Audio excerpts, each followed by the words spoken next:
खासदार मंडलिक साहेबांनी 2 दिवसापूर्वी पत्रकार परिषद घेऊन जे काय माझ्यावर चिखलफेक केली ते अतिशय दुर्दैवी आहे आणि यातना देणारे असं मला म्हणावं लागतंय। मंडलिक साहेब जिल्ह्यातील ज्येष्ठ नेते आहेत, लोकशाही आणि पुरोगामी विचाराचे ते नेते आहेत, त्यामुळे ते असं बोलतील असं मला वाटत नाही। काही अपप्रवृत्ती कोल्हापूर जिल्ह्यामध्ये आहेत जे कोल्हापूर जिल्ह्याची राजकीय घडी बिघडवायच्या तयारीत आहेत, त्यांनी ही वक्तव्य मुद्दा म्हणून मंडलिक साहेबांच्या तोंडातून वृत्तपत्रामध्ये छापून आणली असं मला म्हणावं वाटतंय। मंडलिक साहेब हे एक वैचारिक उंची असणारे व्यक्ती आहेत आणि ते असं बोलतील असं मला वाटत नाही। ते लोकसभेची उमेदवारी स्वतः मागत असतील किंवा त्यांच्या चिरंजीवासाठी मागत असतील।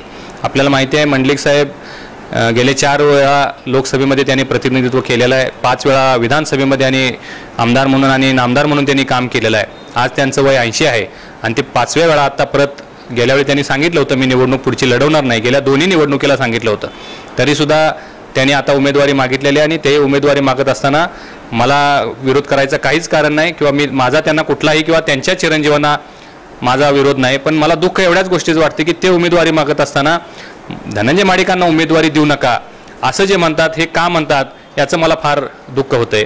अनेक वेळा त्यांनी सभेतून, समारंभातून, कार्यक्रमातून धनंजय माडिकच माझे राजकीय वारसदार आहेत, धनंजय माडिकांनी जे माझ्यावर जी मला मदत केलेली आहे ती कधीतरी मी परतफेड करीन, माडिकांना वगळून जिल्ह्याचं राजकारण करता येणार नाही, जिल्ह्याचं शुद्धीकरणासाठी धनंजय माडिकांच्या पाठीशी राहावा अशा अनेक वेळा वक्तव्य केलेले आहेत। आणि असं असताना अचानकपणे असं त्यांनी का वक्तव्य केलं हे मला समजत नाही। गुंडांचा म्होरक्या एक पदवी त्यांनी काल मला दिली, ही सुद्धा अतिशय यातना देणारी आहे, कारण त्यांच्या लोकसभेवेळी ते एकाएकी पडले असताना हजारो कार्यकर्ते आमच्या युवा शक्तीचे त्यांच्यासोबत होते।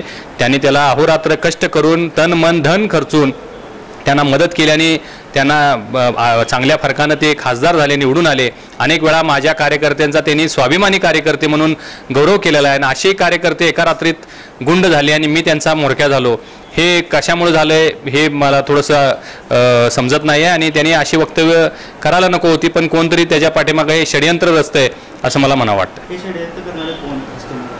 नाही कोण आहे हे आपल्याला योग्य वेळ आल्यावर समजेल, आज तर आपल्याला ते सांगता येणार आहे, पण कोणीतरी आहे सूर्याजी पिसाळ जिल्ह्यामध्ये जो हे सगळं करत आहे, ज्याला राजकारण कोल्हापूर जिल्ह्यातलं बिघडवायचं आहे, असे कोणतरी अपप्रवृत्ती आहे जे मानहानी करणारे असे चिखलफेक राजकीय अस्तित्व आमचं संपवण्याच्या दृष्टिकोनातून अशी काही घाणेरडी वक्तव्य हे मंडलिक साहेबांचे असू शकत नाहीत। हे कोणीतरी जाणून बुजून त्यांच्या हातामध्ये दिलेला हा कागद आहे असं मला म्हणावं वाटतं। गेल्या लोकसभेवेळी मंडलिकांनी असं विधान केलं होतं की मंडलिक आणि माडिक हेच जिल्ह्याला दिशा देऊ शकतील, पण आता मात्र तेच तुम्हाला गुंडांचे मोर्चे म्हणतात किंवा अन्य काही वक्तव्य ते करतात, हे कशामुळे हे त्यांनाच विचारावं लागेल, कारण हे त्यांनी वक्तव्य केलेलं होतं आणि आज ते त्याच्यावरून का पलटतात हे त्यांनाच विचारावं लागेल। आणि हे नेहमीच कालपर्यंत ते म्हणत होते आणि काल अचानक त्यांना कशाचा साक्षात्कार झाला मला सांगता येणार नाही।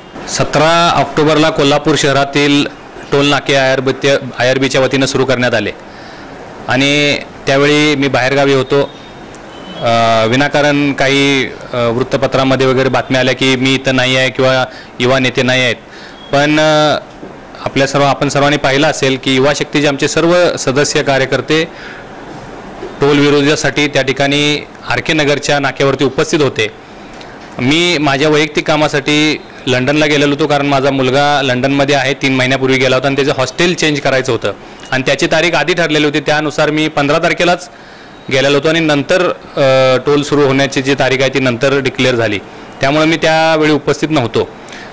टोल नाक्याचं जे आंदोलन आहे कोल्हापूर शहरातलं साधारण 2 वर्षापूर्वी सुरुवात झाली, त्यावेळी 5 लोक असताना त्यावेळी मी 6वा त्यामध्ये होतो। म्हणजे अगदी सुरुवातीपासून ज्यावेळी आंदोलन झाले, महामोर्चे झाले किंवा बंद झाले किंवा जे काही आंदोलनं टोल विरोधामध्ये कोल्हापूर शहरामध्ये झाली, त्या कृती समितीच्या बरोबर निमंत्रक म्हणून म्हणा किंवा त्यांच्याबरोबर मी कायमपणा नाही। आजही कोल्हापुरामध्ये सुरू होत असलेल्या टोलला माझा युवा शक्तीचा पूर्णपणे विरोध आहे।